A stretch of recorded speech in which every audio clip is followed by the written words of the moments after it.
Api di Bukit Menoreh. Cerita, Esa Mintarja. Audiobook, novel silat. Bab 567. Sebelum prajurit itu bertanya, lurah prajurit itu pun berkata, "Aku juga mendengar bahwa ada seorang perempuan yang akan mengikuti latihan itu." "Ya, perempuan inilah yang akan ikut serta. Perempuan ini adalah istriku. Jadi kami berdua suami istri, akan ikut serta dalam latihan itu." Lurah prajurit itu tersenyum. Katanya, "Baiklah. Mudah-mudahan kalian dapat mengikuti latihan-latihan itu dengan baik, sehingga kalian benar-benar dapat diterima menjadi prajurit dalam tugas sandi." "Terima kasih," sahut Gelagah Putih. Lalu katanya, "Sekarang kami minta diri. Jika kemudian diperlukan, kami akan siap menjadi saksi." Kedua orang tukang satang itu pun tentu tidak akan berkeberatan pula untuk menjadi saksi. "Baiklah. Tinggalkan orang itu di sini. Kami akan menyerahkannya kepada yang akan mengurusnya lebih lanjut." Gelagah Putih dan Rara Wulan pun kemudian meninggalkan gardu itu, langsung menuju ke barak yang disediakan bagi calon prajurit dalam tugas sandi itu. Menjelang senja, Gelagah Putih dan Rara Wulan telah memasuki baraknya. Beberapa orang ternyata telah datang lebih dahulu. Namun ada pula yang masih belum datang. Sebelum orang-orang yang lain berdatangan, maka setelah beristirahat sejenak Rara Wulan pun langsung pergi ke pakiwan untuk mandi, bergantian dengan Gelagah Putih. Sebenarnya lah beberapa saat kemudian para calon prajurit yang akan mengikuti penempaan diri itu pun berdatangan. Namun mereka sudah saling mengenal, sehingga suasananya pun justru menjadi meriah, seolah-olah sekelompok orang yang sudah lama tidak saling bertemu, berkumpul dalam satu acara yang khusus. Rara Wulan pun tidak lagi merasa janggal berada di antara mereka. Semua orang telah mengenalnya. Bahkan semua orang sudah mengerti kelebihan sepasang suami istri itu. Cerita tentang mereka telah tersebar ke setiap telinga, sebangga orang-orang yang akan mengikuti latihan dasar prajurit sandi itu pun menghormatinya. Meskipun demikian masih saja sulit bagi Rara Wulan untuk menjadi luluh di antara mereka-mereka. Ia tidak dapat melupakan bahwa dirinya adalah seorang perempuan. Sejak malam itu, para calon prajurit yang akan memasuki tugas sandi itu pun sudah berada dalam satu lingkungan yang tinggal dalam satu barak. Namun ternyata bahwa mereka tetap saja menyadari bahwa ada seorang perempuan di antara mereka. Dalam keadaan tertentu para calon prajurit itu masih juga mampu mengendalikan pembicaraan-pembicaraan mereka, meskipun kadang-kadang terloncat juga kata-kata yang agak menggelitik di saat mereka berkelakar. Tetapi Rara Wulan dapat memaklumi. Karena itu maka ia pun pura-pura tidak mendengar. Bahkan jika masih ada kesempatan, Rara Wulan pun merasa lebih baik menghindar, agar para calon prajurit itu tidak merasa sangat terkekang karena keberadaannya. Ternyata yang diserahi untuk memimpin pelaksanaan latihan dasar keprajuritan bagi para calon prajurit sandi itu masih juga Ki Tumenggung Purbasena, yang memimpin pendadaran bagi para calon itu. Ki Tumenggung masih juga dibantu oleh para perwira yang ikut dalam pendadaran beberapa hari yang lalu. Karena itu maka para pelatih dalam latihan dasar tersebut dengan para calon prajurit itu pun merasa sudah saling mengenal pula. Mereka pun mengetahui secara umum rata-rata kemampuan para calon prajurit, yang akan mereka pakai sebagai landasan langkah mereka dalam penempaan diri selanjutnya bagi calon prajurit itu. Namun dengan demikian maka Gelagah Putih dan Rara Wulan masih juga cemas, bahwa Ki Tumenggung Purbasena itu akan mengambil langkah-langkah yang dapat merugikan mereka. Tetapi Gelagah Putih dan Rara Wulan sudah bertekad, jika memang mereka terpaksa minggir dari lingkungan keprajuritan karena tindakan Ki Tumenggung Purbasena, apa boleh buat. Namun mereka tidak akan bersedia untuk merendahkan harga diri mereka untuk kepentingan apapun, dalam hubungannya dengan niat mereka menjadi seorang prajurit. Malam itu, seorang Rangga telah hadir di barak para calon prajurit itu. Kepada mereka, Ki Rangga pun memberikan beberapa penjelasan tentang pelaksanaan latihan dasar keprajuritan serta tugas-tugas sandi yang harus mereka lakukan. Yang terpenting bahwa kalian harus menepati segala ketentuan dan paugeran. Jumlah kita tidak terlalu banyak. Ternyata sampai pada saat terakhir, jumlah para peserta latihan itu hanya 17 orang. Karena itu maka pelanggaran atas ketentuan dan paugeran akan segera dapat dilihat. Kalian tidak boleh mengelakkan tugas yang dibebankan kepada kalian. Kalian pun tidak boleh membantah setiap perintah yang harus kalian lakukan. Kalian pun harus menerima dengan ikhlas semua hukuman yang dijatuhkan atas diri kalian, jika kalian melakukan kesalahan. Para calon prajurit itu mendengarkan penjelasan itu dengan sungguh-sungguh. Kemudian Kirangga itu pun kemudian berkata, "Nah, sekarang kalian boleh beristirahat. Besok pagi pada saat terdengar isyarat suara kentongan yang pertama, kalian harus bangun, mandi dan berbenah diri. Isyarat suara kentongan kedua, kalian harus pergi ke dapur untuk minum dan makan pagi.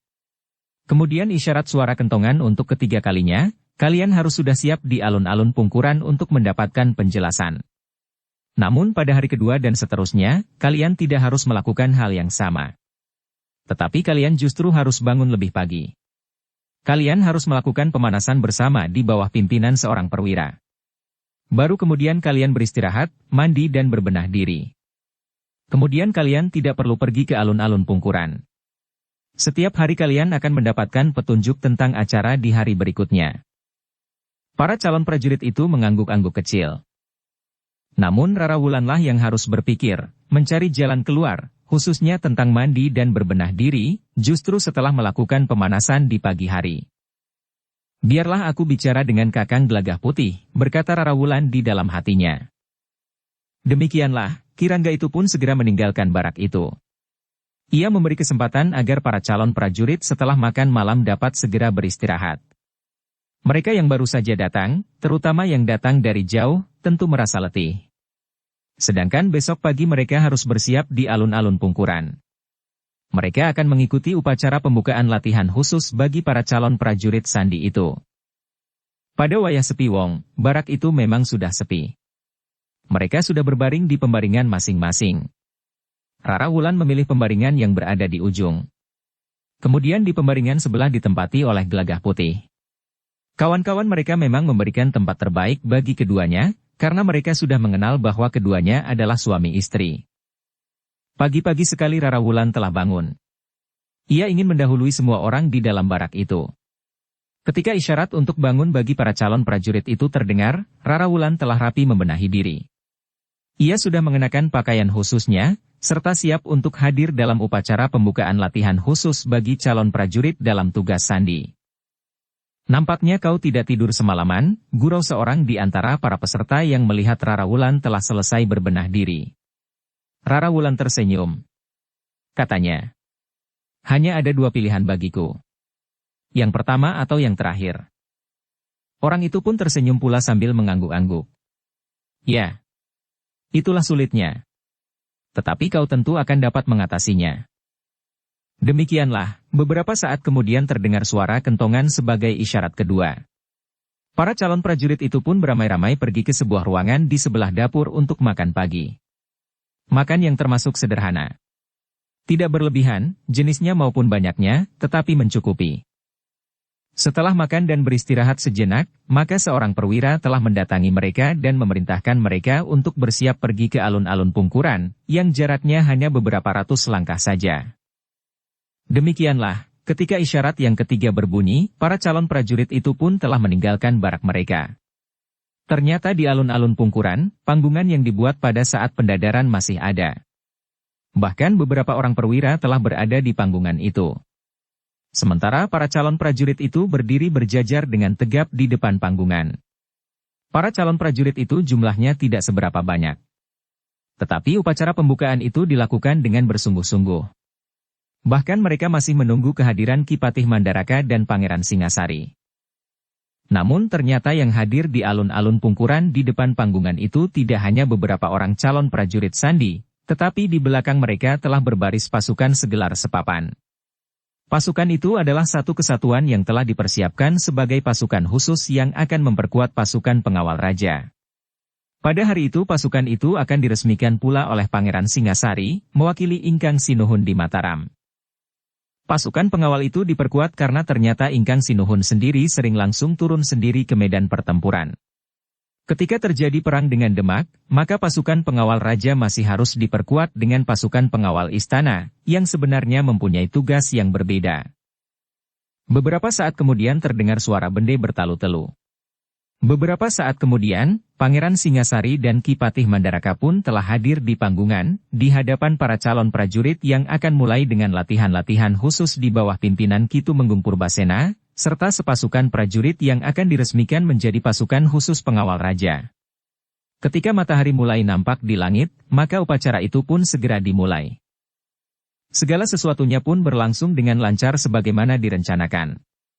Pangeran Singasari telah meresmikan pembukaan masa latihan bagi para prajurit sandi itu lebih dahulu. Demikian upacara pembukaan masa latihan itu selesai, maka para calon prajurit itu telah diminta untuk berdiri di sebelah panggungan, justru menghadap ke alun-alun.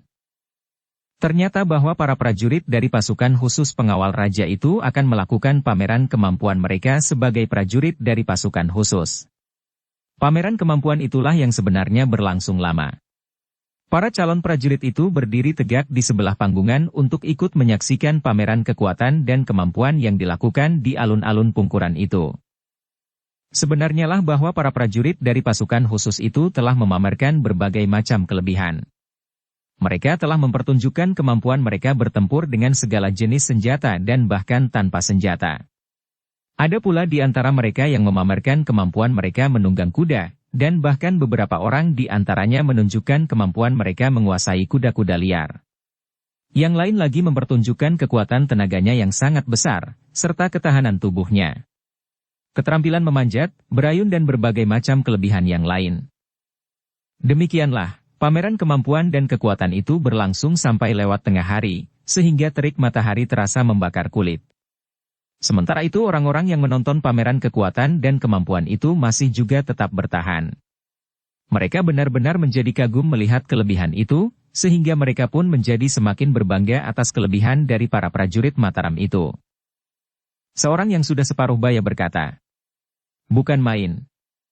Kita tentu bangga mempunyai prajurit yang memiliki kemampuan begitu tinggi."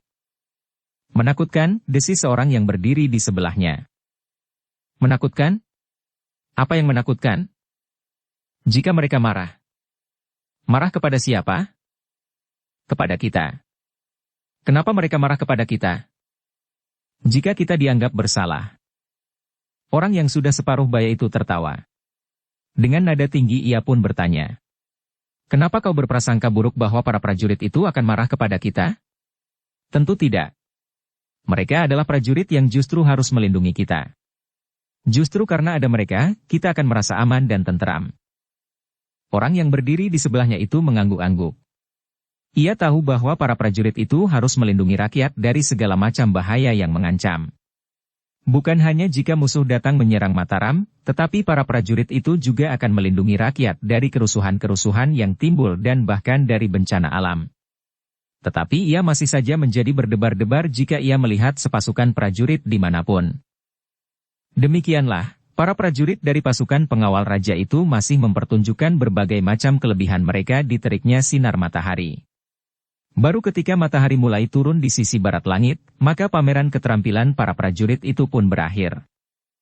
Beberapa saat kemudian, perwira yang memimpin pasukan pengawal raja yang baru untuk melengkapi pasukan yang sudah ada itu, telah melaporkan kepada Pangeran Singasari dan Ki Patih Mandaraka yang berada di panggungan, bahwa pameran kekuatan dan kemampuan para prajurit itu sudah selesai.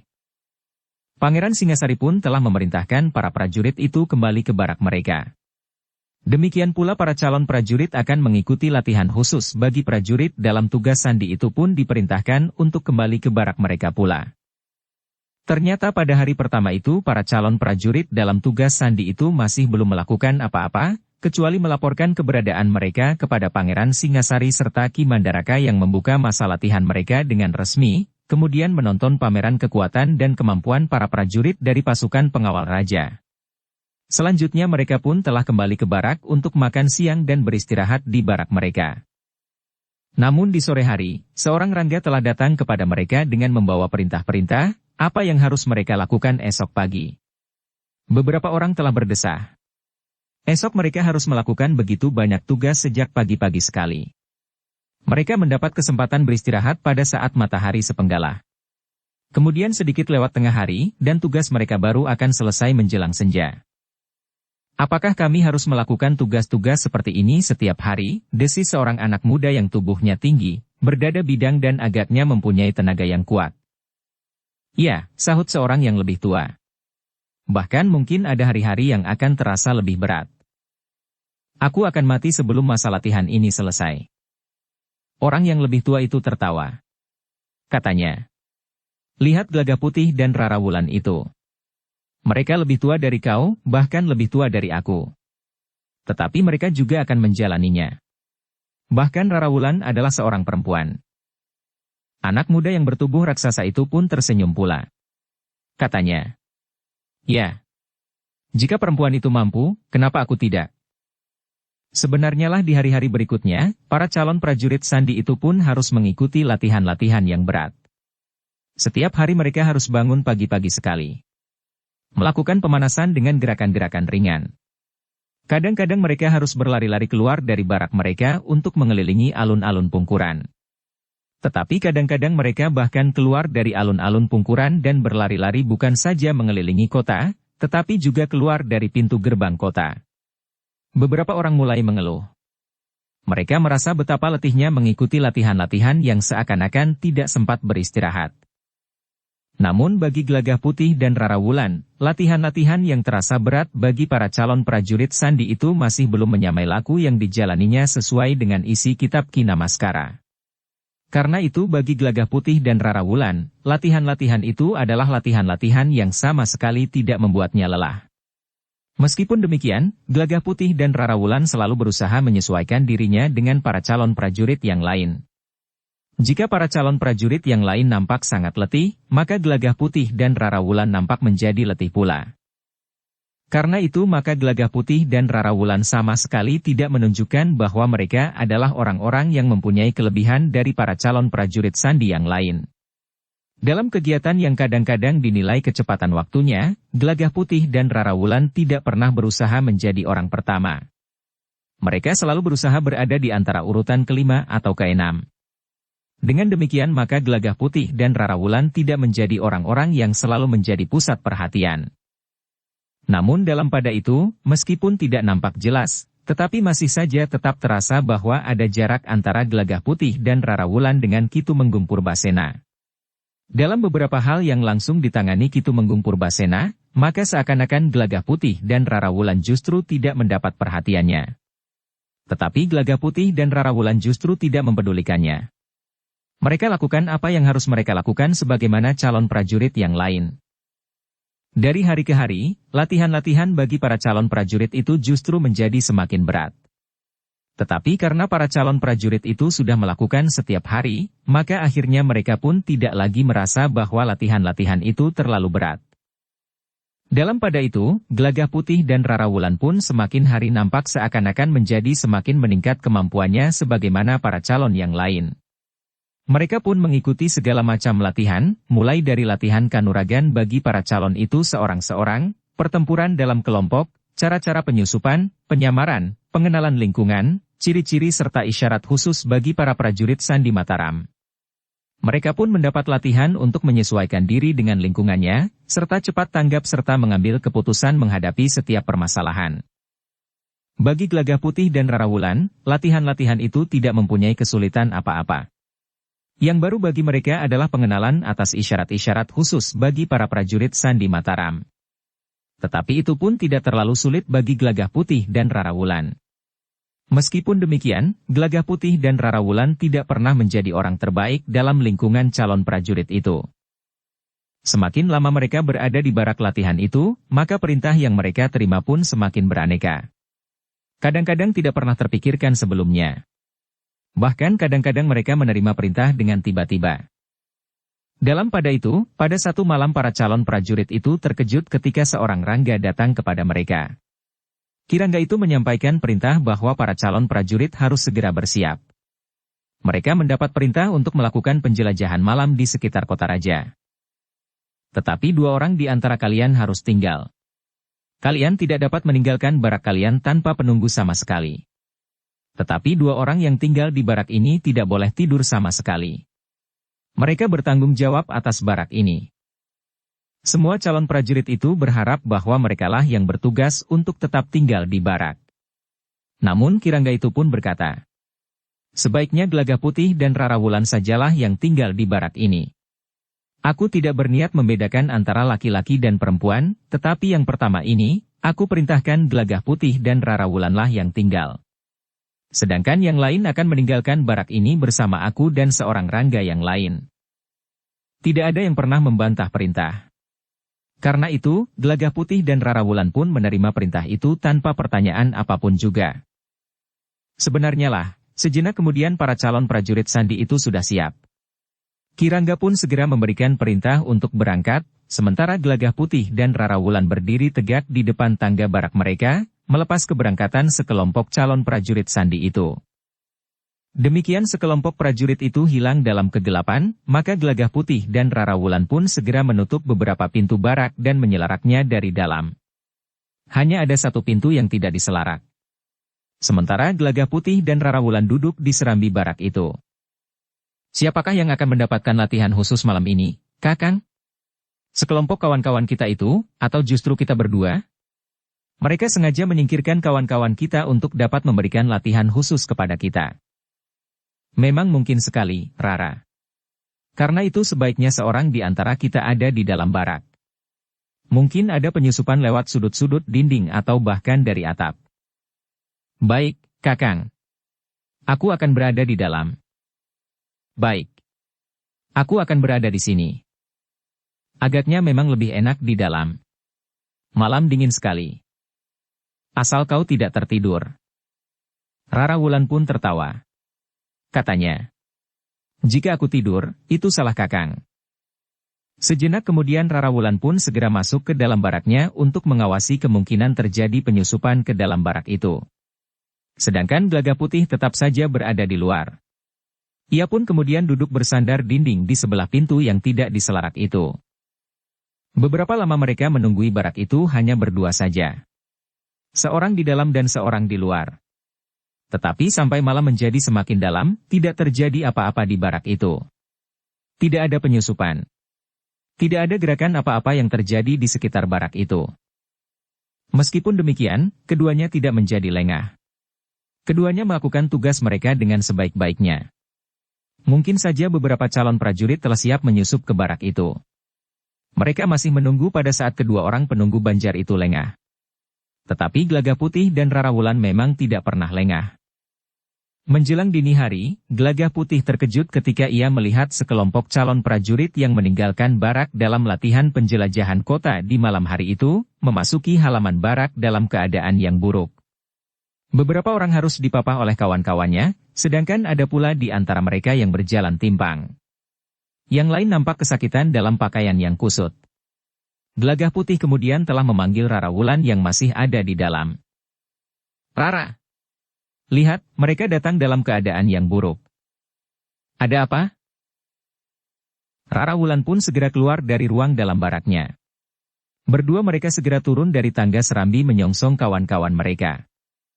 Kalian kenapa? Bertanya Gelagah Putih. Begini jauhkah kalian menjalani latihan? Ki Rangga yang memimpin para calon prajurit itulah yang menjawab. Biarlah mereka beristirahat serta membenahi diri mereka masing-masing. Nanti aku akan memberikan penjelasan. Gelagah Putih dan Rara Wulan tidak bertanya lagi. Mereka memandangi saja kawan-kawan mereka yang berjalan tertatih-tatih naik tangga serambi baraknya. Demikian mereka berada di serambi, maka sebagian dari mereka pun segera menjatuhkan dirinya di lantai. Bahkan ada pula di antara mereka yang langsung memasuki bagian dalam baraknya dan langsung menjatuhkan diri di pembaringan. Mereka tidak sempat membersihkan dirinya, bisik Gelagah Putih kepada Rara Wulan. Rara Wulan mengangguk kecil sambil berdesis. Apa saja yang telah terjadi dengan mereka? Ki Rangga yang memimpin sekelompok calon prajurit itu pun kemudian memerintahkan kepada para calon prajurit itu untuk membenahi diri mereka masing-masing. Pergilah ke Pakiwan. Kalian akan merasa menjadi lebih baik.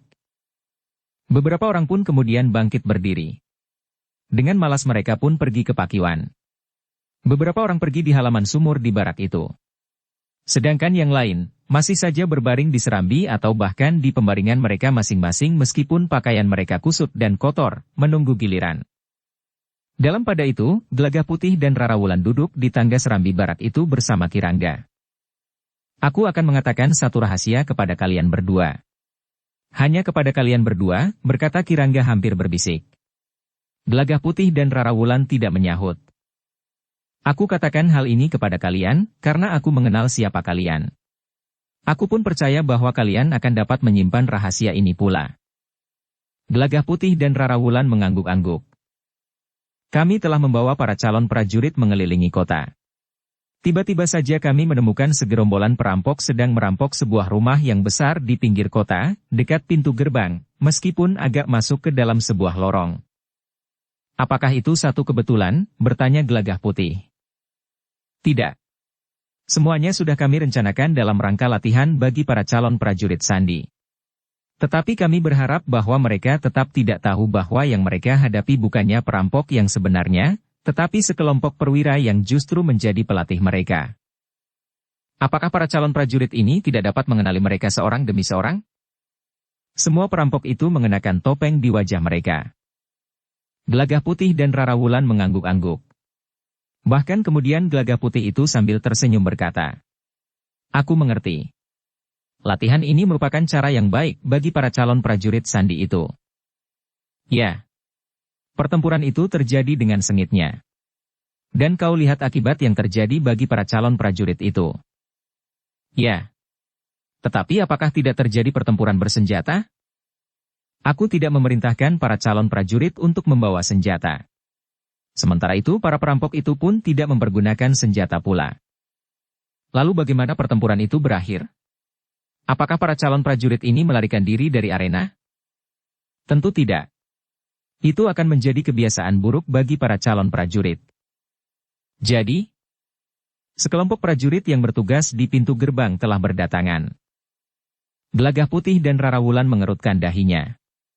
Dengan nada tinggi Rarawulan pun bertanya. Dari mana para prajurit di pintu gerbang itu tahu bahwa para calon prajurit sandi itu tengah bertempur dengan para perampok? Aku telah memerintahkan 2 orang calon prajurit untuk berlari ke pintu gerbang pada saat para calon prajurit mengalami kesulitan. Namun aku tidak pernah mengatakan bahwa mereka mengalami kesulitan. Seandainya tidak ada bantuan dari pintu gerbang pun para perampok tentu akan melarikan diri. Tetapi keadaan mereka agak parah. Ya. Ketika pertempuran masih berlangsung, sebagian besar dari mereka masih tetap bertempur. Tetapi demikian para perampok itu pergi, maka barulah mereka merasakan kesulitan yang mereka alami. Gelagah Putih dan Rarawulan pun tersenyum. Katanya, cara yang menarik. Tetapi kenapa kami berdua yang justru harus tinggal di barak? Kirangga itu tersenyum. Katanya, jika kalian berdua ikut, sementara itu kami belum sempat memberitahukan kepada kalian rencana kami, maka rencana ini tentu akan gagal. Para perwira itu akan menjadi pingsan. Jika ada topeng yang terbuka di antara mereka, maka gagallah acara yang menarik ini. Gelagah Putih dan Rarawulan justru tertawa. Kirangga yang juga tertawa itu pun kemudian berkata, "Tetapi lain kali, kalian juga akan ikut, agar tidak menimbulkan kecurigaan bahwa selalu kalian yang harus menunggui barak. Tetapi kalian sudah tahu apa yang kalian lakukan." Ya. Gelagah Putih mengangguk-angguk. Ia masih juga tertawa tertahan. Demikian pula Rarawulan. Demikianlah, sejenak kemudian para calon prajurit itu pun sudah mandi semuanya. Seorang yang tertidur di pembaringannya telah dibangunkan. Dengan kaki timpang ia pun pergi juga ke pakiwan untuk mandi. Setelah semuanya mandi, maka mereka pun diperintahkan untuk duduk di serambi. 2 orang petugas di dapur menghidangkan minuman hangat yang dapat menyegarkan tubuh mereka. Ternyata perjalanan kita menjelajahi kota telah terhalang, berkata Kirangga. Sehingga telah terjadi pertarungan yang sengit. Tetapi para perampok itu sebenarnya tidak akan berdaya mengalahkan kalian, meskipun kita tidak memanggil para prajurit yang berada di pintu gerbang kota. Tetapi karena kalian adalah masih calon prajurit, maka aku menjadi cemas juga bahwa sesuatu terjadi atas kalian. Jika ada korban yang jatuh di antara kalian, maka akulah yang harus bertanggung jawab. Para calon prajurit itu mendengarkan penjelasan Kirangga dengan seksama. Sementara itu Kirangga pun berkata selanjutnya, "Namun aku bangga kepada kalian. Kalian telah menunjukkan sikap seorang prajurit. Sebenarnya lah bahwa para calon prajurit itu pun menjadi bangga pula. Rasa-rasanya jantung mereka telah mekar. Sejenak kemudian Kirangga itu pun berkata, pada kesempatan lain, latihan seperti ini akan berlanjut. Tetapi kita harus menjadi lebih berhati-hati. Mungkin kita tiba-tiba saja akan bertemu dengan sekelompok perampok seperti yang telah terjadi. Perampok itu tentu akan mendendam kita. Apalagi jika mereka tahu bahwa kita adalah sekelompok kecil calon prajurit. Tetapi kita memang harus bersikap sebagaimana seorang prajurit. Kita tidak akan menjadi ketakutan sehingga kita tidak berani keluar dari sarang kita. Setelah keadaan kalian menjadi baik, maka kita akan segera melanjutkan tugas kita untuk meronda berkeliling kota Mataram. Para calon prajurit itu mengangguk-angguk. Kirangga tidak berbicara terlalu panjang. Ia pun kemudian menutup penjelasannya sambil mengatakan, lain kali, tugas untuk menunggui barak ini akan berganti orang. Tetapi kita belum tahu kapan tugas semacam itu akan kita laksanakan. Tiba-tiba saja aku akan menyampaikan perintah itu pada saatnya. Sepeninggal Kirangga, para calon prajurit itu pun segera menjatuhkan diri di pembaringan mereka masing-masing. Tetapi masih ada 2 orang yang tidak mengalami cedera, duduk di serambi bersama Gelagah Putih dan Rara Wulan. Keduanya pun kemudian bercerita bahwa tiba-tiba saja mereka menjumpai sekelompok orang yang sedang merampok. Ternyata mereka adalah orang-orang berilmu tinggi. Jumlah kami memang lebih banyak, tetapi hampir saja kami dikalahkan. Kirangga telah mengambil kebijaksanaan agar 2 orang di antara kami menemui prajurit yang bertugas di pintu gerbang untuk minta bantuan. Beberapa orang di antara mereka pun segera datang. Demikian mereka datang, maka para perampok itu pun segera melarikan diri. Tidak ada seorang pun yang dapat kalian tangkap. Tidak. Tidak ada. Kami memang tidak berhasil menangkap seorang pun dari mereka. Mereka berloncatan seperti kijang. Gelagah Putih dan Rara Wulan mengangguk-angguk. Tetapi mereka tidak bertanya lagi. Untunglah kalian tidak ikut, berkata seorang di antara mereka. Tetapi yang lain menyahut. Kirangga sudah mengatakan bahwa lain kali kalian berdua akan ikut dalam tugas-tugas seperti ini. Gelagah Putih pun mengangguk sambil menjawab. Ya. Lain kali kami akan diikut sertakan. Yang seorang pun kemudian berkata. Tetapi tentu bukan soal bagi kalian berdua. Meskipun demikian, tentu lebih baik tidak ikut berlelah-lelah kemana-mana. Aku kira lebih baik ikut kemana-mana daripada harus duduk menahan kantuk di barak, sahut Rara Wulan. Kedua orang itu pun tertawa pendek. Tetapi mereka mempercayai ucapan Rara Wulan itu, karena mereka tahu bahwa kedua orang suami istri itu mempunyai kemampuan lebih dari para calon yang lain. Namun mereka masih belum tahu seberapa batas ketinggian ilmu keduanya. Ketika malam menjadi semakin dalam, maka kedua orang itu pun minta diri untuk pergi ke pembaringan. Kami juga akan tidur, berkata Gelagah Putih. Justru kami duduk-duduk saja di barak, maka kami menjadi mengantuk pula. Demikianlah, mereka berempat pun segera masuk ke ruang dalam barak mereka. Sementara itu di barak prajurit pengawal istana yang ada di samping barak kecil calon prajurit Sandi itu, terdengar suara kentongan dalam irama Dara Muluk. Hampir pagi, berkata Gelagah Putih di dalam hatinya. Ternyata pagi itu para calon prajurit Sandi tidak mendapat kesempatan untuk beristirahat lebih lama. Mereka harus bangun sebagaimana hari-hari yang lain. Mereka pun harus turun untuk melakukan pemanasan, serta di hari itu melakukan latihan-latihan sebagai seharusnya. Nampaknya para pelatih tidak peduli bahwa ada di antara para calon prajurit itu yang masih timpang karena kakinya yang kesakitan.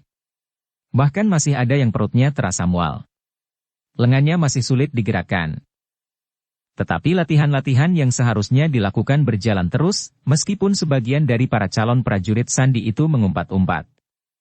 Demikianlah, latihan-latihan para calon prajurit Sandi itu berlangsung terus sebagaimana seharusnya, betapapun nampak beberapa orang di antara mereka masih harus melakukannya sambil menahun sakit. Hari-hari pun beredar terus. Setiap malam para calon prajurit Sandi itu harus bersiap, seandainya mereka harus bangun dan kemudian pergi meronda bahkan sampai keluar pintu gerbang kota. Sebenarnya lah ketika malam terasa dingin serta angin terhembus kencang, Ki Tumenggung Purbasena sendiri telah datang ke barak para calon prajurit itu.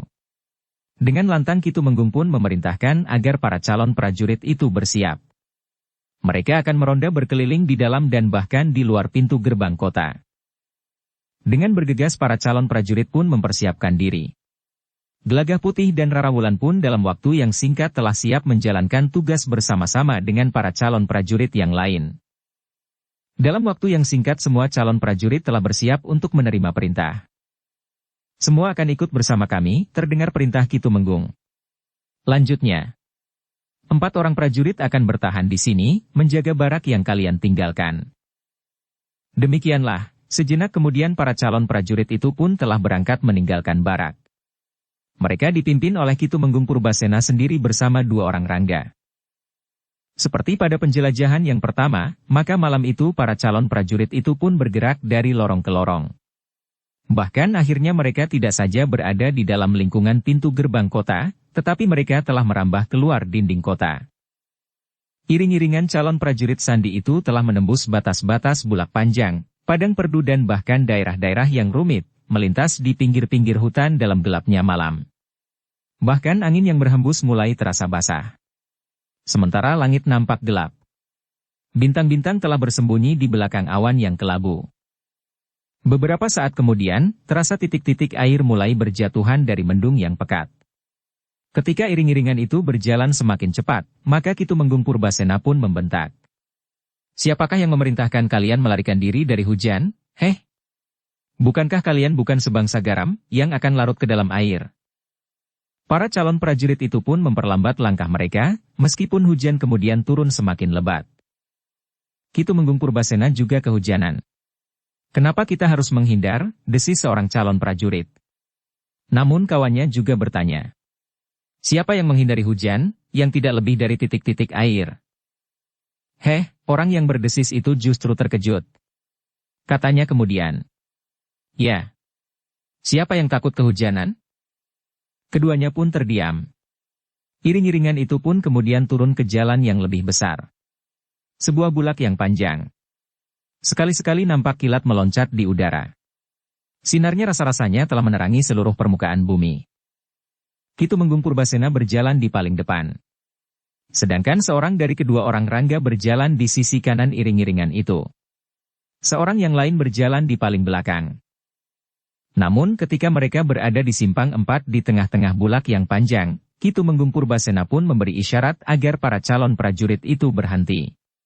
Ki Rangga yang berjalan di sisi kanan iring-iringan itu pun segera melangkah ke depan, mendekati Ki Tumenggung Purbasena sambil bertanya. Ada apa, Ki Tumenggung? Apakah kau belum melihat apa yang ada di depan kita? Pun hujan kemudian turun semakin lebat. Ki Rangga itu termangu-mangu. Namun sebenarnya lah bayang-bayang dalam hujan di tengah bulak itu semakin lama menjadi semakin jelas. Juga sebuah iring-iringan yang datang mendekati iring-iringan para calon prajurit itu. Siapakah mereka, Ki Tumenggung? Bertanya Ki Rangga. Entahlah. Bukankah kita berjalan beriring? Ki Rangga itu mengangguk-angguk. Para calon prajurit itu menjadi berdebar-debar. Agaknya yang mereka temui itu bukan sekelompok orang baik-baik, tetapi sekelompok orang yang berniat buruk. Dukung channel Novel Silat dengan subscribe, follow, like, komen dan share. Seorang yang berjalan di paling depan pun kemudian mengangkat tangannya sambil berkata. Apakah aku bertemu dengan para calon prajurit yang dipimpin oleh Ki Tumenggung Purbasena? Ya, sahut Ki Tumenggung Purbasena. Akulah Tumenggung Purbasena. Bagus. Sudah lama aku menunggu di sini. Aku kira kalian telah merubah rencana kalian dan menempuh jalan yang lain. Apa maksudmu? Aku mempunyai persoalan dengan anak buahmu. Persoalan? Persoalan apa? Karena itu maka aku telah menunggu kau dan anak buahmu yang para calon prajurit itu lewat. Dari mana kau tahu bahwa kami akan lewat jalan ini? Orang itu tertawa. Katanya. Bukan soal yang sulit bagi kami. Kami mempunyai hubungan yang luas dengan para prajurit di Mataram. Juga para prajuritmu. Karena itu aku tahu bahwa kau dan para calon prajurit ini akan lewat di sini. Tentu ada pengkhianat di antara kami. Tentu. Tetapi tentu bukan para calon prajurit, karena mereka tidak tahu jalan manakah yang akan kau tempuh malam ini. Dengan demikian maka kau tidak perlu bersusah payah mencari pengkhianat itu. Lalu apa maumu sekarang? Persoalan apakah yang kau maksud itu? Orang itu pun termangu-mangu sejenak. Namun kemudian katanya. Ketahuilah bahwa aku telah membawa para pengikutku yang terbaik. Aku harap kau tidak menjerumuskan para calon prajurit itu ke dalam kesulitan. Aku tidak tahu maksudmu. Jangan ada yang turut campur, agar mereka selamat. Siapa yang mencoba turut campur, akan kami binasakan. Apa maumu sebenarnya, heh?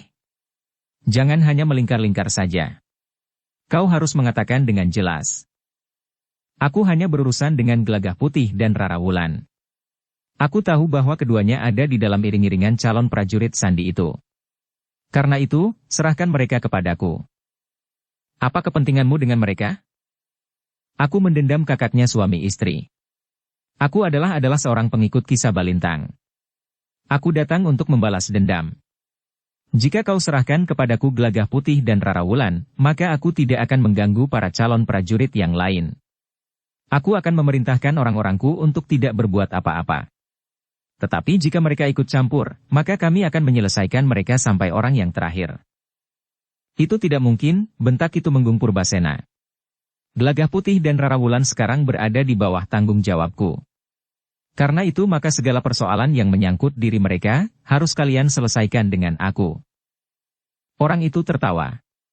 Tiba-tiba saja seseorang melangkah maju sambil berkata, "Kau tidak usah melindungi mereka, Kitumenggung. Serahkan mereka kepada kami." Orang-orang yang mendengar suara orang itu terkejut. Ternyata orang itu adalah seorang perempuan. Tidak. Aku bertanggung jawab atas semua calon prajurit yang berada di bawah asuhanku. Karena itu maka jika kau ingin mengambilnya, kau tidak akan mendapatkannya. Kecuali jika kau dapat melangkahi mayatku. Kau tidak usah menjadi seorang pahlawan, Kitumenggung. Aku tahu bahwa kau adalah seorang yang bertanggung jawab. Tetapi persoalan ini adalah persoalan pribadi. Persoalannya adalah persoalanmu dengan Ki Lurah Agung Sedayu. Karena itu, selesaikan persoalanmu itu dengan orang itu. Jika kau tidak berani bertarung melawan Ki Lurah Agung Sedayu, sudahlah. Pergi sajalah. Tetapi jangan menumpahkan dendammu kepada adiknya yang tidak bersalah. Orang itu tertawa pula. Katanya, "Baiklah. Aku tidak dapat melawanmu." Ternyata Gelagah Putih dan istrinya adalah pengecut yang hanya berani bersembunyi di belakang punggung pemimpinnya. Suasana pun menjadi tegang. Sementara itu orang itu pun berkata selanjutnya, "Aku memang tidak seharusnya melawan Kitumenggung Purbasena. Aku tahu bahwa Kitumenggung berilmu tinggi, sehingga aku tentu tidak akan dapat mengalahkan Kitumenggung. Aku pun tidak ingin orang-orangku bertempur melawan para calon prajurit Mataram, sehingga akan dapat menimbulkan masalah. Apalagi sekarang. Kami tidak mempunyai kekuatan apa-apa lagi setelah perguruan Kedung Jati yang terlibat dalam perang antara Demak dan Mataram menjadi berantakan. Jika Gelagah Putih dan istrinya yang ada di dalam kelompok calon prajurit yang dibawa Kitumenggung ini memang tidak berani menampakkan dirinya, baiklah. Kami akan pergi. Namun kami sekarang tahu bahwa mereka adalah pengecut.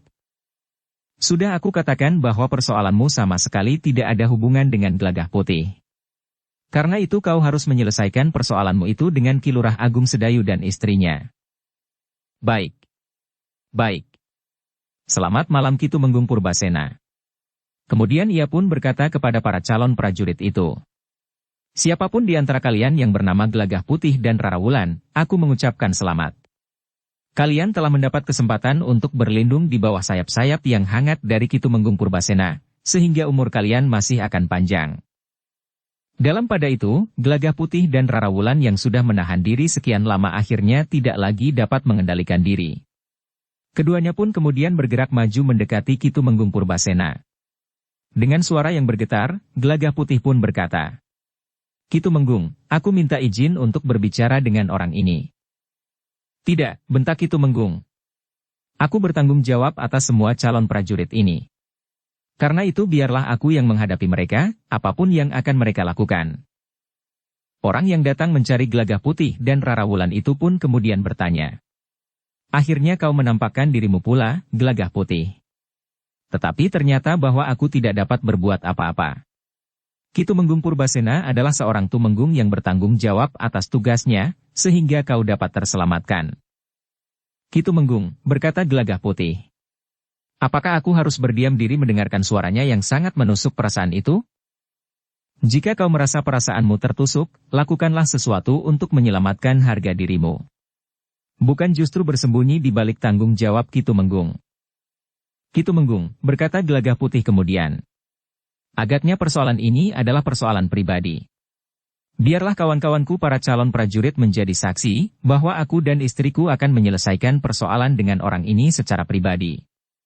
Tidak akan ada orang yang menyalahkan Ki Tumenggung, seandainya terjadi sesuatu atas aku dan istriku malam ini. Aku mengucapkan terima kasih atas perlindungan Ki Tumenggung terhadap aku dan istriku sebagai calon prajurit, yang memang berada di bawah tanggung jawab Ki Tumenggung. Tetapi aku mohon Ki Tumenggung memberikan kesempatan kepadaku untuk menyelamatkan harga diriku. Aku adalah seorang calon prajurit Mataram. Apakah aku akan membiarkan namaku direndahkan sedemikian di hadapan kawan-kawanku? Ki Tumenggung. Tidak ada cara lain untuk mengangkat dan menyelamatkan namaku selain menerima tantangannya. Soalnya bukan menang atau kalah. Bahkan hidup atau mati. Tetapi kami, maksudku aku dan istriku, tidak mau direndahkan seperti itu. Ki Tumenggung Purbasena termangu-mangu sejenak. Sementara itu orang yang datang mencari Gelagah Putih dan Rara Wulan itu pun berkata, "Bagus. Ternyata kau mempunyai harga diri juga, Gelagah Putih. Kau memang tidak boleh mencemarkan nama kakak sepupumu itu. Jika bersembunyi di belakang perlindungan Ki Tumenggung, bukan hanya namamu yang tercemar, tetapi juga nama Ki Lurah Agung Sedayu." Nah, Ki Tumenggung dengar. Seandainya yang dihinakan sedemikian rupa itu Ki Tumenggung, apakah Ki Tumenggung juga akan tetap berdiam diri? Baiklah, jawab Ki Tumenggung kemudian. Kata-katanya memang sangat menyakitkan hati. Bahkan aku pun rasa-rasanya tidak akan dapat menahan diri menghadapi penghinaan seperti itu. Tetapi biarlah para calon prajurit yang ada di sini menjadi saksi, bahwa aku sudah berusaha untuk mempertanggungjawabkan keselamatan para calon prajurit. Tetapi rasa-rasanya aku memang tidak dapat mencegah mereka menyelesaikan persoalan pribadi mereka, meskipun sebenarnya persoalannya adalah persoalan orang itu dengan Ki Lurah Agung Sedayu. Terima kasih, Ki Tumenggung, berkata Gelagah Putih. Gelagah Putih dan Rara Wulan pun kemudian melangkah maju mendekati kedua orang yang mencegat perjalanan para calon prajurit itu. Seorang laki-laki dan seorang perempuan. "Kau siapa?" bertanya Gelagah Putih. "Namaku Gawar Awang-Awang. Perempuan ini adalah istriku. Namanya Sanggalangit. Kami adalah murid-murid terpercaya dari perguruan yang dipimpin oleh Ki Sabalintang. Karena itu, kami datang untuk membalaskan dendam kematian guru." "Bukankah yang membunuh Ki Sabalintang bukan aku?" Orang itu tertawa. Katanya, "Jadi kembali kau akan mengelak agar aku tidak menantangmu, dan kemudian kau berlindung di belakang tanggung jawab Ki Tumenggung Purbasena? Sudah aku katakan, jika kau berlindung di bawah tanggung jawab Ki Tumenggung, maka kami memang tidak dapat berbuat apa-apa. Kami tentu tidak akan dapat mengalahkan Ki Tumenggung yang berilmu sangat tinggi." "Tidak," sahut Rara Wulan. "Kami tidak akan bersembunyi dimanapun. Kami siap untuk menerima tantanganmu. Kami tahu bahwa kalian tentu menjadi ketakutan mendengar nama Ki Lurah Agung Sedayu dan istrinya, Sekar Mirah. Karena itu maka kau telah datang kepada kami. Tetapi kami bukan pengecut." "Bagus. Kalian tidak akan pernah dapat menjadi prajurit, karena kalian akan berhenti malam ini. Kalian akan mati, dan besok para calon prajurit itu akan menguburkan mayatmu." Gelagah Putih menggeram. Namun kemudian ia pun berpaling kepada Ki Tumenggung sambil berkata, "Ki Tumenggung, kami mohon restu. Kami akan melayani tantangan mereka." Gelagah Putih dan Rara Wulan pun kemudian bergeser saling menjauh. Mereka pun segera mempersiapkan diri menghadapi segala kemungkinan. Sementara itu para calon prajurit itu pun menjadi tegang. Mereka tahu bahwa Gelagah Putih dan Rara Wulan mempunyai ilmu yang tinggi. Tetapi mereka belum tahu seberapa tinggi batas puncak ilmu mereka. Sementara itu mereka melihat dua orang suami istri yang menyebut diri mereka murid-murid terpercaya dari perguruan Kedung Jati. Mereka tentu murid Ki Sabalintang, yang memiliki ilmu tidak terbatas. Namun yang akhirnya dapat diselesaikan oleh Nyi Lurah Agung Sedayu. Sedangkan Gelagah Putih adalah adik sepupu Ki Lurah Agung Sedayu itu. Demikianlah, kedua belah pihak sudah saling berhadapan. Gelagah Putih menghadapi Gawar Awang-Awang, sedangkan Rara Wulan berhadapan dengan istrinya yang menyebut dirinya Sanggalangit. Kau masih terlalu muda untuk mati, Enduk, berkata Sangga Langit. Karena itu, biarlah suamiku saja membunuh suamimu. Kemudian kau ikut kami dan tinggal bersama kami. Rara Wulan tertawa. Katanya, kau aneh, Nyi. Kau pikir aku ini siapa? Sekarang jangan berpikir yang aneh-aneh.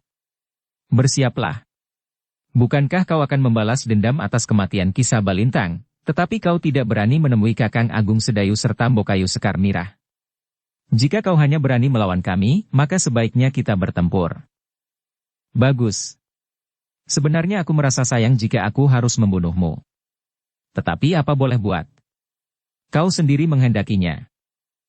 Tidak. Aku tidak ingin mati.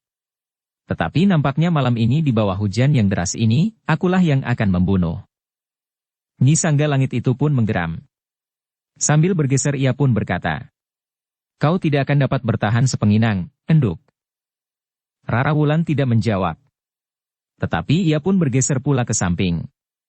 Ketika Nyi Sangga Langit meloncat menyerang, maka Rara Wulan pun telah mengelakkan diri, sehingga serangan itu tidak menyentuhnya. Namun Nyi Sangga Langit itu pun melenting dengan cepat. Tubuhnya berputar di udara. Satu kakinya pun terayun mendatar menyambar dada Rara Wulan.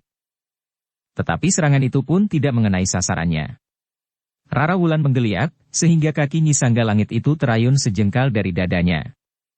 Justru pada saat itu, dengan cepat Rara Wulan telah mendorong kaki lawannya, sehingga lawannya itu justru terdorong sehingga hampir saja terjatuh. Namun dengan lihat ia sempat mempertahankan keseimbangannya. Bahkan kemudian ia pun sempat berloncat surut untuk mengambil jarak. Rara Wulan tidak memburunya. Dibiarkannya lawannya itu memperbaiki keadaannya dan siap untuk bertempur lagi. Ternyata ilmumu cukup memadai, Rara Wulan. Agaknya kau memang akan mampu bertahan lebih lama dari dugaanku. Tetapi segalanya itu akan sia-sia. Kau hanya membuat dirimu letih, sehingga perjalananmu menuju ke alam Wanggung akan memerlukan waktu yang lebih panjang. Tetapi Rara Wulan justru tertawa. Katanya, siapakah yang telah bercerita kepadamu tentang alam Wanggung? Jika benar bahwa kematian itu akan memasuki alam Wanggung, maka kaulah yang akan masuk lebih dahulu. Persetan, geram Nyi Sangga Langit. Dengan garangnya ia pun kemudian berloncatan menyerang dengan sengitnya. Sementara itu hujan masih turun, bahkan rasa-rasanya menjadi semakin lebat. Langit seakan-akan terbuka, sehingga air dapat tertumpah ke bumi. Sementara Rara Wulan bertempur melawan Nyi Sangga Langit, maka Gelagah Putih pun telah bertempur melawan Gempur Awang-Awang. Ternyata Gempur Awang-Awang memang seorang yang berilmu sangat tinggi. Demikian pertempuran terjadi, maka Gelagah Putih pun telah terdesak beberapa langkah surut. Namun akhirnya Gelagah Putih mampu membuat keseimbangan. Setelah menjadi sedikit mapan, maka Gelagah Putih pun tidak lagi dapat didesak oleh lawannya. Meskipun lawannya pun kemudian menghentakkan ilmunya pula, tetapi pertahanan Gelagah Putih tidak dapat lagi digoyahkannya. Dengan demikian maka pertempuran pun menjadi semakin sengit pula. Gempur Awang-Awang yang pada mulanya, pada saat-saat ia dengan cepat mendesak Gelagah Putih, merasa bahwa ia akan dapat menyelesaikan lawannya dengan cepat dan tidak terlalu sulit itu, ternyata telah mendapat kesan baru tentang lawannya yang masih terhitung muda itu. Sementara itu Ki Tumenggung Purbasena dan kedua orang Rangga yang ikut serta dalam penjelajahan malam para calon prajurit itu memperhatikan pertempuran itu dengan seksama. Sedangkan para calon prajurit bagaikan membeku menyaksikan pertempuran di lebatnya hujan serta di gelapnya malam. Para calon prajurit itu sempat menjadi cemas melihat Gelagah Putih terdesak. Namun mereka pun kemudian mulai melihat tataran ilmu Gelagah Putih yang tinggi. Setelah Gelagah Putih mampu mengimbangi kemampuan lawannya, maka para calon prajurit itu pun dapat menarik nafas. Perlahan-lahan tumbuh harapan di hati mereka bahwa Gelagah Putih akan dapat mempertahankan dirinya. Sebenarnya lah bahwa Gempur Awang-Awang itu tidak lagi mampu menekan Gelagah Putih. Semakin lama Gelagah Putih itu seakan-akan justru menjadi semakin tegar. Dengan demikian pertempuran di bawah hujan yang lebat itu pun menjadi semakin sengit. Kedua belah pihak telah meningkatkan ilmu mereka semakin tinggi. Sementara itu Rara Wulan benar-benar telah mengejutkan lawannya. Bahkan ketika Rara Wulan berhasil mendesak Nyi Sangga Langit beberapa langkah surut, maka Rara Wulan yang tidak memburunya itu sempat berkata, "Kau telah menipuku, Nyi Sangga Langit." "Kenapa aku menipumu?" Apakah kau sekarang melihat bahwa ilmuku jauh lebih tinggi dari yang kau duga? Tidak. Bahkan sebaliknya. Bahkan ternyata kau sama sekali bukan murid dari perguruan Kedung Jati. Apalagi murid terpercaya, sebagaimana kau katakan. Aku adalah murid terpercaya dari Kisah Balintang. Ilmumu sama sekali tidak mencerminkan aliran dari perguruan Kedung Jati. Ketahuilah bahwa aku adalah salah seorang murid dari pemimpin tertinggi sejati dari perguruan Kedung Jati itu. Karena itu aku tahu bahwa kau sama sekali tidak mempunyai hubungan dengan perguruan Kedung Jati. Ilmumu terlalu kasar, karena agaknya kau sadap ilmumu dari dunia kegelapan. Betapapun kau berusaha mengoles ilmumu dengan sikap-sikap lembut, tetapi jangan mencoba mengelabui penglihatanku atas ilmu kanuragan, karena aku mengenali berbagai macam ilmu kanuragan dari banyak aliran, termasuk aliran hitam. Omong kosong. Kau tidak mengenali ilmu aliran perguruan Kedung Jati sama sekali. Rara Wulan tertawa pendek. Katanya, jika kau mengenali ilmu aliran dari perguruan Kedung Jati, maka kau tentu melihat bahwa aku sekarang bertempur dengan mempergunakan ilmu kanuragan dari aliran perguruan Kedung Jati. Kaulah yang mencoba berbohong, Rara Wulan. Kebohongan itu jika dinyatakan dengan tegas dan tanpa ragu-ragu, memang mungkin dapat dipercaya orang. Tetapi tentu orang yang tidak tahu menahu persoalannya. Perempuan tidak tahu diri. Kau akan menyesali sikapmu itu. Kau akan tahu, siapakah aku ini. Aku sudah siap menghadapi segala kemungkinan. Apalagi yang harus aku sesali? Nyi Sanggalangit tidak menjawab. Tetapi ia pun segera meloncat menyerang dengan garangnya. Tetapi Rara Wulan pun mampu bergerak secepat Nyi Sanggalangit, sehingga karena itu maka serangan itu sama sekali tidak mengenainya. Demikianlah, maka pertempuran di antara keduanya pun menjadi semakin sengit. Namun dengan demikian Rara Wulan pun menjadi semakin yakin bahwa lawannya itu sama sekali bukan murid dari perguruan Kedung Jati. Demikian pula Gelagah Putih. Seperti Rara Wulan, Gelagah Putih pun telah berkata kepada Gempur Awang-Awang. Kau juga bukan murid perguruan Kedung Jati, seperti perempuan itu. Bahkan kau sama sekali tidak pernah tersentuh oleh ilmu dari aliran perguruan Kedung Jati. Kau dengar bahwa istriku tahu pasti bahwa Nyi Sanggalangit itu bukan murid dari perguruan Kedung Jati? Karena istriku adalah murid langsung dari pemimpin tertinggi perguruan Kedung Jati. Bohong. Dari mana istrimu mengenal pimpinan tertinggi perguruan Kedung Jati? Ketidaktahuanmu itu semakin meyakinkan aku bahwa kau tidak mempunyai hubungan apa-apa dengan perguruan Kedung Jati. Gempur Awang-Awang itu pun tidak berbicara lebih panjang lagi. Ia pun segera menyerang Gelagah Putih dengan meningkatkan ilmunya lebih tinggi lagi. Ki Tumenggung Purbasena memperhatikan pertempuran itu dengan tegang. Demikian pula kedua orang rangga yang ada di dalam iring-iringan para calon prajurit itu. Bahkan para calon prajurit yang berdiri di lebatnya hujan itu seakan-akan telah membeku menyaksikan pertempuran yang menjadi semakin sengit. Jantung mereka bagaikan berhenti berdetak ketika mereka melihat Gelagah Putih tergelincir jatuh terguling. Tetapi Gelagah Putih justru berguling dalam air berlumpur mengambil jarak. Tetapi Gempur Awang-Awang itu pun justru memburunya. Demikian Gelagah Putih meloncat bangkit, maka kaki Gempur Awang-Awang itu terjulur lurus menyamping. Tetapi Gelagah Putih telah sempat meloncat menghindar, sehingga serangan Gempur Awang-Awang itu tidak mengenainya. Bahkan demikian kaki Gempur Awang-Awang itu menyentuh tanah, maka Gelagah Putih pun telah meloncat sambil memutar tubuhnya. Kakinya terayun mendatar menyambar kening Gempur Awang-Awang.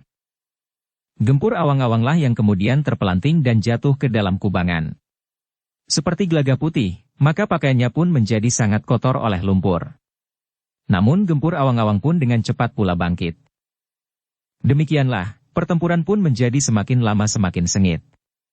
Baik para calon prajurit maupun orang-orang yang datang bersama Gempur Awang-Awang dan Nyi Sanggalangit, memperhatikan pertempuran itu dengan tegang. Yang menjadi sangat tegang adalah Ki Tumenggung Purbasena.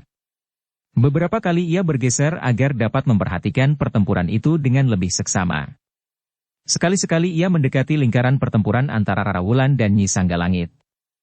Kemudian ia pun bergeser mendekati Gelagah Putih yang sedang bertempur dengan sengitnya melawan Gempur Awang-Awang.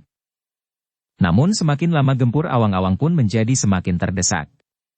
Ternyata ilmunya yang sangat tinggi itu tidak mampu menundukkan Gelagah Putih. Para calon prajurit yang menyaksikan pertempuran itu menjadi semakin membeku. Mereka seakan-akan dicengkam oleh kenyataan yang sangat mendebarkan jantungnya. Mereka melihat bahwa Gelagah Putih dan istrinya, Rara Wulan itu, seakan-akan tidak terbatas.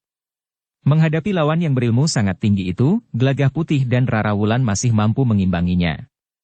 Bahkan semakin lama keduanya justru semakin menguasai medan. Serangan-serangan Rara Wulan yang cepat, semakin sering menembus pertahanan Nyi Sanggalangit, sehingga setiap kali Nyi Sanggalangit terdesak surut. Bahkan sekali-sekali terdengar ia berdesah menahan sakit.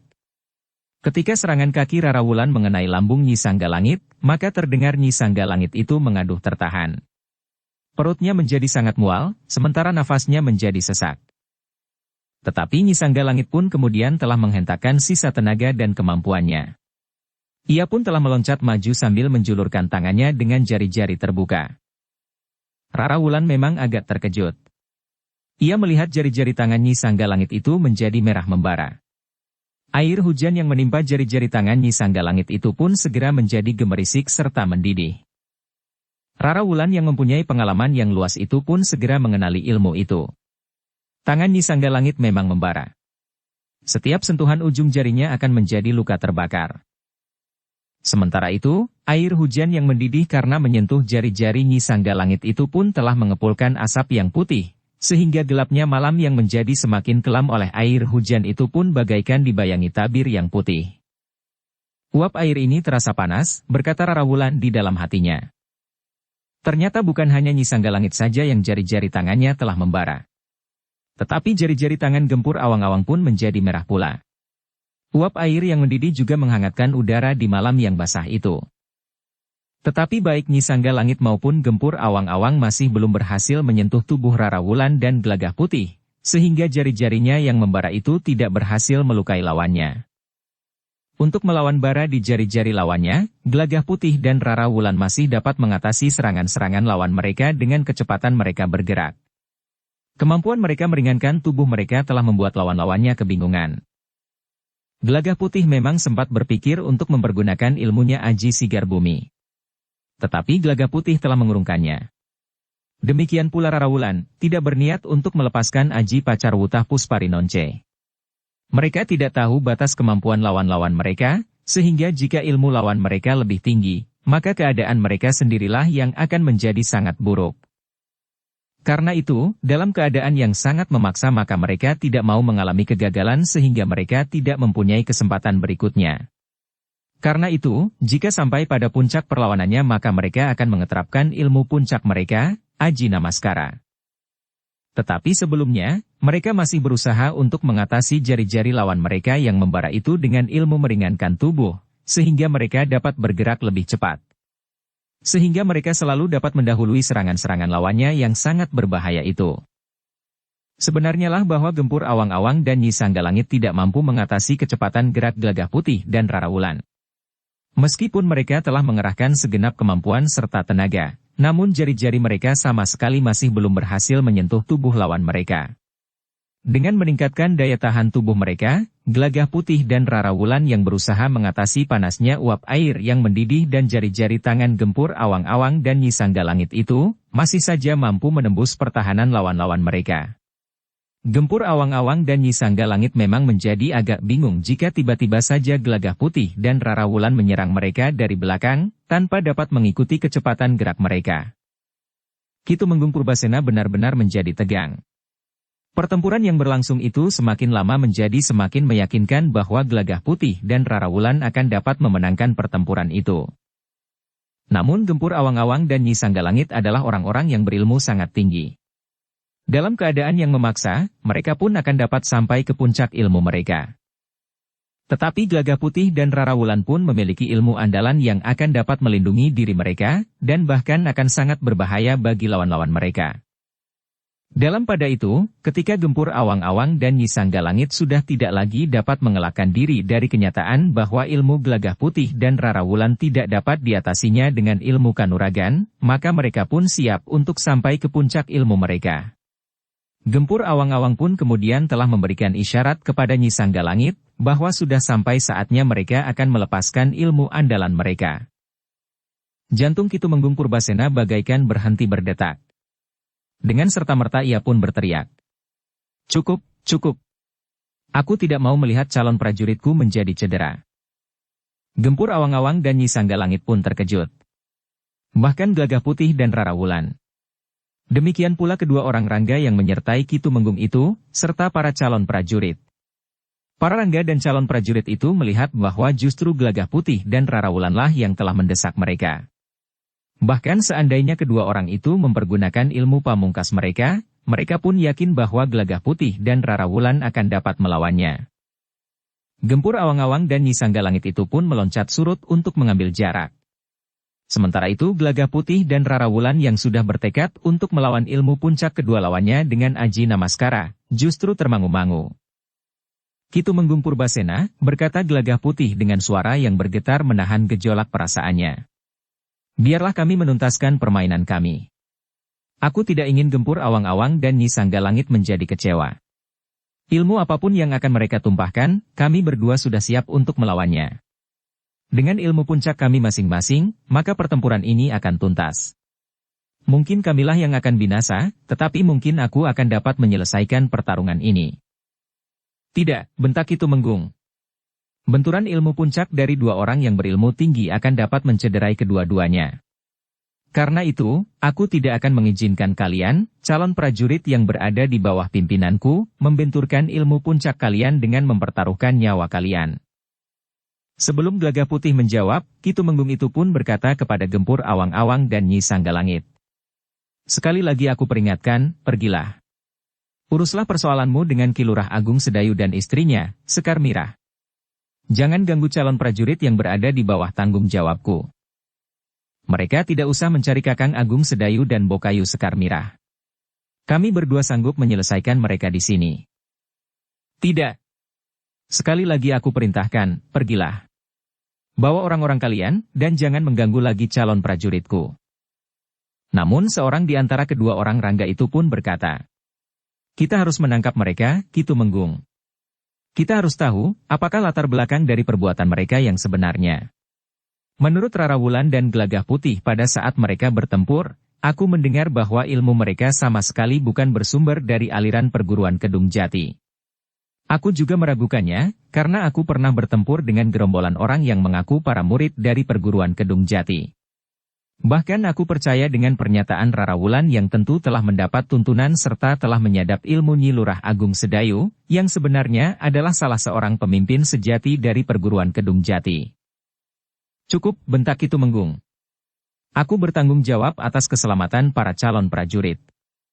Jika terjadi pertempuran dengan kelompok yang tidak kita kenal itu, maka banyak kemungkinan dapat terjadi. Namun seorang rangga yang lain tiba-tiba saja berkata, Gempur Awang-Awang, apakah kau memang akan melarikan diri dari arena? Buat apa kau datang menemui kami dengan para pengikutmu, jika begitu mudahnya kau diperintah untuk pergi? Terasa wajah Gempur Awang-Awang menjadi panas. Tetapi perintah Ki Tumenggung Purbasena itu sebenarnya merupakan salah satu jalan keluar dari arena perkelahian yang mencemaskan itu. Bahkan Gempur Awang-Awang sendiri tidak yakin bahwa ilmu pamungkasnya menjanjikan kemenangan. Sementara itu, agaknya para calon prajurit itu pun telah mempersiapkan diri untuk bertempur, seandainya ada perintah dari Ki Tumenggung Purbasena. Dalam pada itu, yang terdengar di antara gemuruhnya air hujan adalah teriakan-teriakan Ki Tumenggung Purbasena. Pergi! Pergi! Cepat pergi! Kalau kalian tidak segera pergi, maka kalian akan kehilangan kesempatan. Aku sendiri yang akan menyelesaikan kalian bersama para pembantuku, tanpa melibatkan seorang calon prajurit pun. Baik. Berkata Gempur Awang-Awang. Sejak semula aku sudah mengatakan, bahwa aku tidak akan dapat melawan Ka Tumenggung. Kepada para pengikutnya Gempur Awang-Awang segera memerintahkan untuk meninggalkan tempat itu. Ki Tumenggung, berkata salah seorang rangga yang menyertainya. Apa artinya ini?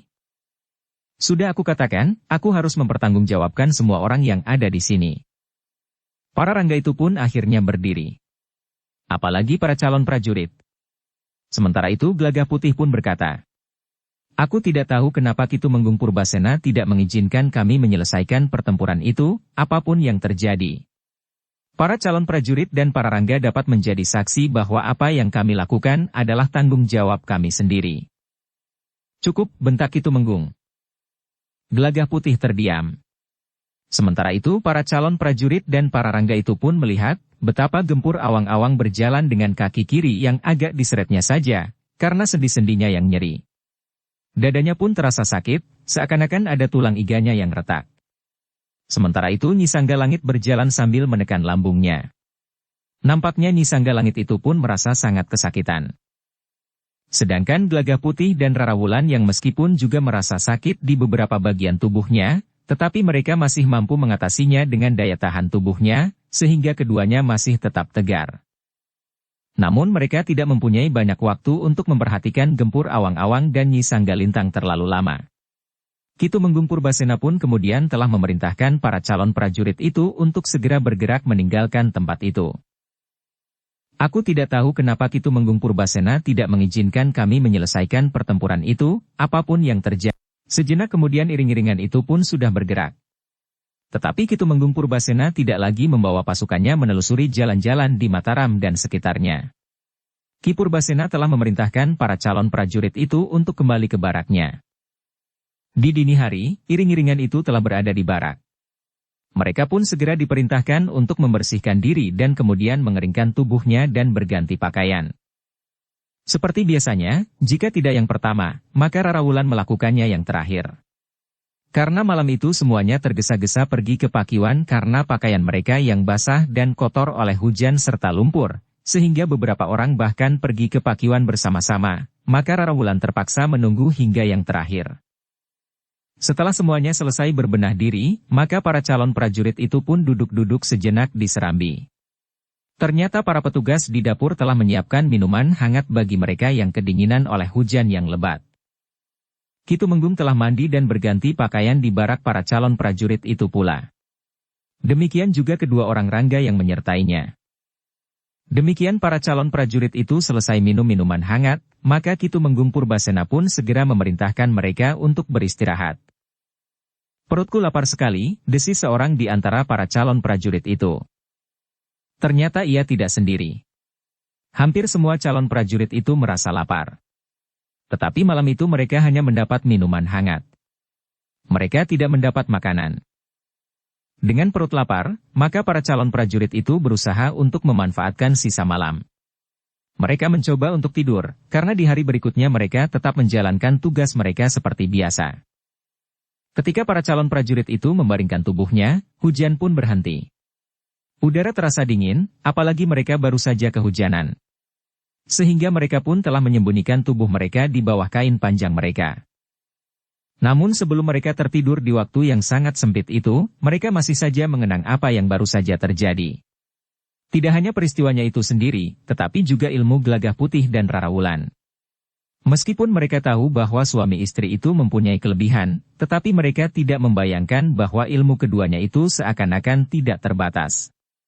Melawan dua orang yang ilmunya sangat tinggi, Gelagah Putih dan Rarawulan justru berhasil menguasai keadaan sepenuhnya. Namun para calon prajurit itu memang menjadi bingung terhadap sikap Ki Tumenggung Purbasena. Entahlah, berkata seorang calon prajurit di dalam hatinya. Sekarang aku harus tidur meskipun hanya sekejap. Besok segala sesuatunya akan berlangsung seperti biasa. Dalam pada itu, Ki Tumenggung Purbasena sendiri sudah tidak berada di barak itu. Kepada petugas Ki Tumenggung hanya mengatakan bahwa Ki Tumenggung Purbasena itu akan pulang. Demikian hujan berhenti, terdengar derap kaki kuda meninggalkan barak itu. Sementara kedua orang rangga yang menyertainya, masih tetap berada di barak. Namun kedua orang rangga itu pun tidak tahu kemana Ki Tumenggung Purbasena itu pergi. Ternyata Ki Tumenggung Purbasena memang benar-benar pulang. Tetapi Ki Tumenggung hanya berada di rumahnya sebentar. Sementara malam masih tersisa, Ki Tumenggung pun telah pergi bersama dua orang prajurit pengawal khusus yang berada di rumahnya. Malam itu Ki Tumenggung Purbasena telah mendatangi sebuah rumah yang terpencil di sudut kota Mataram. Demikian ia masuk, maka dua orang suami istri telah menyongsongnya dan mempersilahkannya duduk di ruang dalam. Demikian Ki Tumenggung itu duduk, ia pun langsung saja mengumpati kedua orang itu. Ternyata hanya mulut kalian saja yang besar. Tetapi apa yang terjadi? Maaf, Ki Tumenggung, aku tidak mengira bahwa tingkat kemampuan Gelagah Putih dan Rarawulan sedemikian tinggi. Hampir saja aku kehilangan akal dan mempergunakan ilmu pamungkasku. Menilik perbandingan ilmu di antara kalian, Apakah kau kira kau akan dapat mengalahkannya? Kaulah yang akan mati bersama istrimu. Aku tidak menghendaki pertarungan itu kau tuntaskan. Aku hanya ingin kau mempermalukan keduanya di hadapan kawan-kawannya.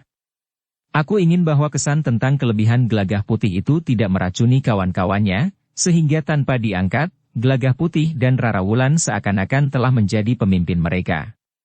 Tetapi yang terjadi justru sebaliknya. Kau kerahkan kemampuanmu sampai tingkat yang sangat tinggi. Namun akhirnya kau tetap saja tidak dapat memenangkan pertarungan itu. Tetapi itu bukan salahku, Ki Tumenggung. Gelagah Putih dan istrinya memang benar-benar berilmu tinggi. Dan kalian tidak dapat mengunggulinya. Aku sudah berniat menuntaskan pertarungan itu. Bahkan seandainya aku harus mati. Aku tidak menghendaki. Aku hanya ingin kau memaksa Gelagah Putih dan Rara Wulan tunduk kepadamu.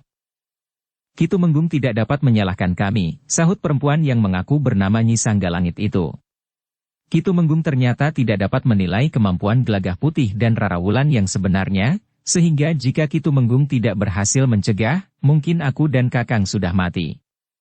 Tetapi kematian kami itu adalah justru karena kesalahan penilaian Ki Tumenggung atas kemampuan Gelagah Putih dan Rara Wulan. Lalu sekarang apa rencanamu? Bertanya Ki Tumenggung. Bersambung ke bab 568. Dukung kami dengan subscribe, follow, like, komen dan share. Terima kasih.